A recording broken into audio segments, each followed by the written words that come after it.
I'm going to add a Paradigm BI task visual to this Power BI report. I've stored the visual in my organisational marketplace. Now that the visual is available to my report, I click on it to add it.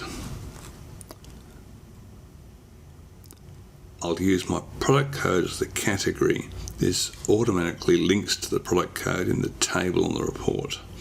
I'm going to add a column to appear in my task detail. Now I need to specify the URL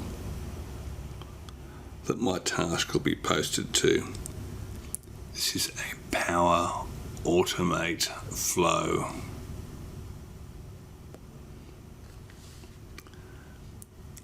I also have a staff list URL.